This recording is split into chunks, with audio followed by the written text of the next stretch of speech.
Moving on to the last part, that is the part 3, where you will have to write and solve these questions.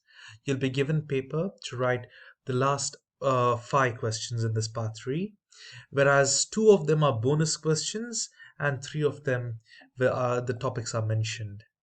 So over here, the first one over here is using Cramer's rule to solve 2 cross 2 system.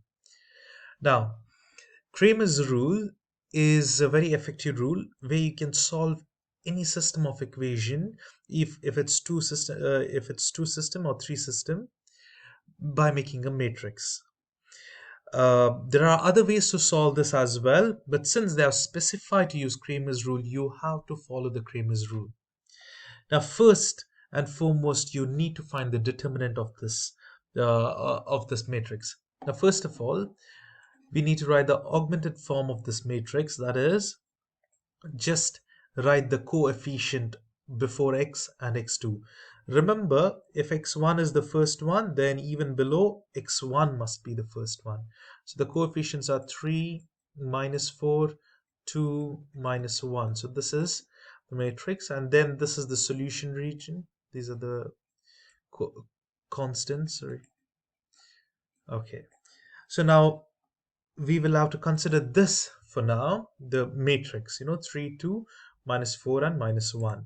Let us just see this. First and foremost, let us solve the determinant. Determinant, as we know, just write a diagonal. First start with this left side diagonal line, and it will be 3 times negative 1 minus the right side diagonal line, that is 2 times minus 4. If you have forgotten the determinant, please go back to the previous video where the determinants was explained. Then solve this up. You will get the answer. 3 times negative 1 is minus 3, and minus minus becomes plus 8. So the answer is 5. So now we got the determinant as 5. This is a very important step because this lets us know that whether we can solve using Cramer's rule or no. Since it is not equal to 0, we can apply Cramer's rule. If it was equal to 0, you cannot. Now the next step, to find the x1, this unknown value, and x2. Instead of solving simultaneous, we are doing Cramer's rule, right? So how will we solve it? This is by a basic formula. You can see over here x1 equals a1. This is it's the same matrix over here, but you ought to change it. I'll tell you what has changed, but divided by a.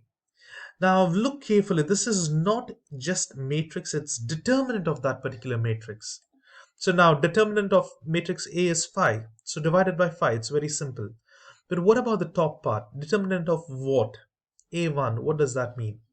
Since you're solving x1, the part where the coefficients of x1 are written, see, that is 3 and 4, are replaced by these two values. So if you want to solve for x1, the top matrix becomes A1. How do we do it? Instead of x1 coefficients, we write these two constants, whatever is right side of equal to, or just the numbers. So the top one, instead of 6, if instead of 3 it's 6, and instead of negative 4 it's negative 13. The other part remains the same. So now you need to find the determinant. It will be 6 times negative 1 minus 2 times negative 13, and solve it up. You'll get the answer. Answer is 4. And the second x2, as you might guess it already, this changes. Let's see it. So now over here, 6 and negative 13 replaces these two. So instead of 2 and minus 1, you have 6 and minus 13. Now find the determinant and divide it by 5. You will get the answer. So it is very, very straightforward. And you can check this answer, various methods of check, but the easiest would be calculator method. Just click on mode, then press 5 for equation, and then you can see there are two simultaneous equations, that's 1. And all you do is whatever is the coefficient of x1, that's 3, 2, 6, and over here we have minus 4, minus 1, and minus 13. Now The answer is 4 and minus 3. The first value is of the first coefficients, that's x1, and y is minus 3. That's it. Now we will go to 3 cross 3 matrix. This gets a little bit crazier because we have to use 3 cross 3 and there's lots of determinants to be solved.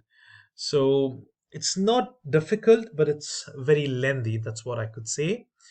So first and foremost, write the matrix. The over here it is important. See, it's fine over here. The coefficients are -1, -2. Uh, there's a change over here. See, always remember x, y, z. These all must be either in plus or minus and equals to the constant number. So the numbers must be after equal to and x, y, z must be together.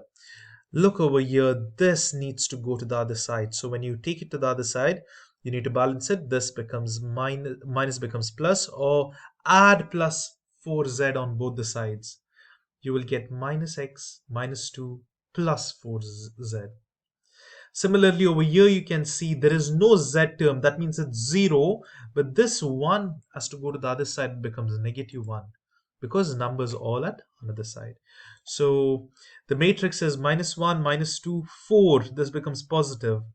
3, -6, 1, 2, 5, and 0 because this goes to the other side. That's the just a number, but z is not there, so it's 0. Now we need to find the determinant. Now, if you've forgotten the determinant, please go back to the previous videos where the determinants is explained and we can easily solve the determinant then. So it is first term multiplied. Whenever you consider this first, ignore the rows and columns below and aside of it, and whatever is remaining you need to find determinant. That will be 2 cross 2, and next term will be negative and find it over here, and similar to the last one. So once you find the determinant, when it's not equal to 0, only then you can solve for Cramer's rule. If this was 0, then you cannot solve. Now you got a determinant which is other than 0, so you can solve for Cramer's rule. All you need to do is, once again, if you're getting confused with this determinant, please go to the previous videos where the determinant is explained. Now once this is done, we can apply for Cramer's rule. Now it's the similar formula. I hope you remember this. What we did in 2 cross 2, it's the same thing. To find x, replace all the x values by the numbers. It's basically 12, 15, and -1. So you can see over here 12, 15, -1 replaces all the coefficients of x. And this divided by the 109. Now again we need to solve for determinant over here. So it's going to be a long one because this multiplied, this cancels off, multiplied -6 times 0 minus 1 times 5. Always when we move on to the next, we have to, second term is always minus in matrices when we solve for determinant, sorry. Minus, now what is this number? -2. Ignore these two. What is remaining? 15 times 0 minus 1 times -1. Plus, we have 4 over here. So all this this row and column is ignored. Remaining is 15 times 5 minus 6 and -1. Put all this in calculator, you're going to get the answer. So it is 218 divided by 109. It's basically equal to 2. Same thing is followed for y and z. So it's going to take plenty of time, but just remember, it's very simple. It's just remember to do at least for one properly, and then you will understand the gist of it, and easily you can solve it up. So always remember the constant values, the numbers are at the right of equal to will be replacing whichever values you need to find.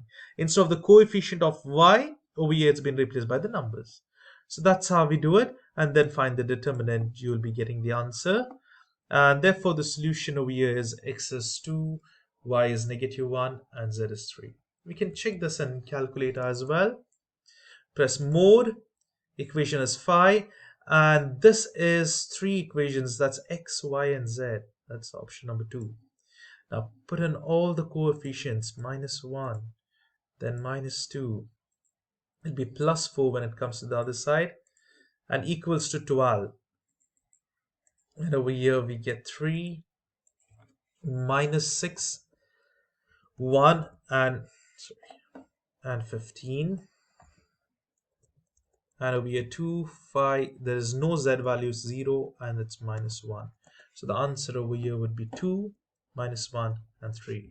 You can check it using your calculator, but you need to write everything. Otherwise, you won't be getting marks. This would be around 6 to 7 marks per question. So please make sure you write it in detail. If it's 3 cross 3 matrix, it takes a lot of time, but it's pretty straightforward. Just remember to solve for determinant. Once you know how to solve for determinant, it is very, very easy. If you have any doubts with the determinant part, please go to the previous video, which is already explained, where the solving of determinant for 2 cross 2 and 3 cross 3 is clearly explained. Please watch it and then continue watching this video. Please do solve the other problems as well and check out your answers. So for 2 cross 2, it'll be only 2 equations, x and y. When it's 3 cross 3, you will have 3, x, y, and z. Now here you can see the determinant is 0, so no unique solution exists. You can try this in your calculator as well. Mod 5 and 2.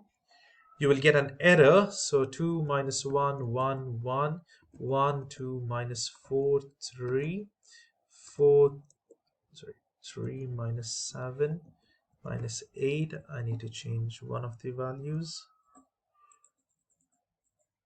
Okay, over here it is 4. Now you can see there is no solution. It shows it'll be the error or no solution because the determinant is 0. That means this cannot be solved. So please do it by yourself and check for the answers.